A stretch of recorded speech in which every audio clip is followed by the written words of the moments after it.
A lot of people say that they want to look expensive, but I don't think most people fully understand what that actually means. So in this video, I'm going to break down everything that I understand as a fashion stylist on looking and feeling your most expensive self. Because looking expensive is not about being rich. A lot of wealthy people actually do not end up looking expensive, and the difference between the two simply lies in good taste. The good news here is that even if you do not have the wealth, taste can be easily acquired. So I'm going to break this down properly into clothing, accessories, grooming, and how you carry yourself. If you want to look expensive, we're going to start with the basics. When you're shopping in the mall and you see two t-shirts, one is at say 500 rupees and the other one is at 1800 rupees. At first, in the store, they might both look identical. The difference actually lies in how the fabric holds itself through multiple washes. Will it lose its shape? Will it lose its color? Will the collar start gaping in front? Will it shrink? Does it wrinkle so much after the wash that you cannot get yourself to iron it?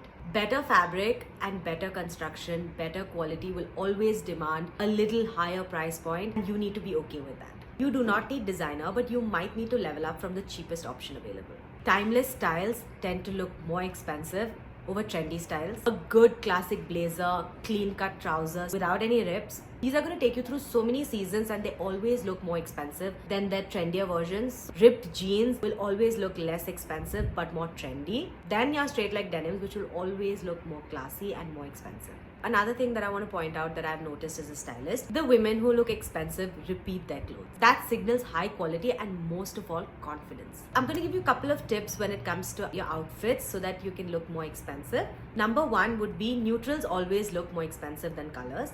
But don't think you need to stick to neutrals to look more expensive. If you love colors, you can do tonal dressing. Tonal dressing basically is that you wear the same color through different shades in your outfit. You can play around with different fabrics and textures in your outfit. You keep the color palette kind of cohesive and in the same family. The third would be to only have maximum of 3 colors in your outfit. If you're wearing a white shirt and black bottoms and you're wearing a brown handbag, you need to make sure that you don't introduce a 4th color in your shoe and you keep the shoe also brown. The moment you introduce a 4th color, it tends to look less put together and less expensive. Outfit could be the foundation, but accessories are the finishing touch. This is where your taste immediately shows. So your shoes, your bags, your belts, these are accessories. When you're making a decision between 2 bags, always choose the one that is more structured. It instantly makes your outfit look more expensive. A slouchy bag could be trendy, but it doesn't really make your outfit look more expensive. Leather will always look more expensive than canvas. Ever choose to spend slightly more and kind of dabble into luxury, this is a segment that I feel makes perfect sense. You can rewear these pieces with so many outfits and it really adds a level of refinement. Just get yourself your basic colors, a brown, a black and a white, and you're good to go.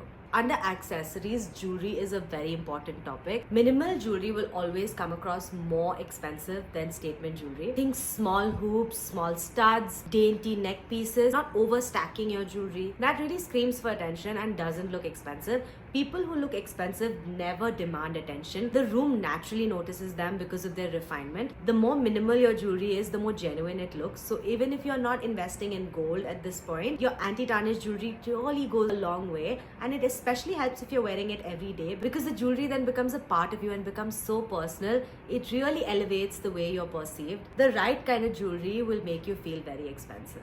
Finally, grooming. Grooming is where the entire illusion is either broken or maintained. You can be wearing all the nicest clothes, but if your grooming is careless, it's gonna make no sense.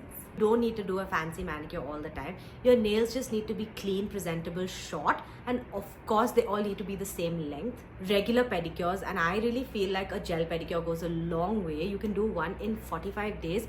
It really just levels up how your feet look. Your feet can tend to look shabby very quickly, but a gel pedicure makes sure that it doesn't. The final layer of all of this is how you carry yourself. Don't know how to carry yourself in grace. In public, you're not going to read expensive. Carrying yourself with grace would mean talking softly, politely, more specifically, not always adjusting your outfit, like you're not always doing this. Just composed, the world just moves around you, you're not trying to scream for attention. All of these come under how you carry yourself, and that signals so much polish, and it really helps put the entire expensive thing together. So if you want to look expensive, it has nothing to do with being rich. It doesn't require the kind of money most people assume. It's most definitely not about logos. It's actually just small tweaks and simple taste and leveling up from the basic that you're used to, and that can be learned.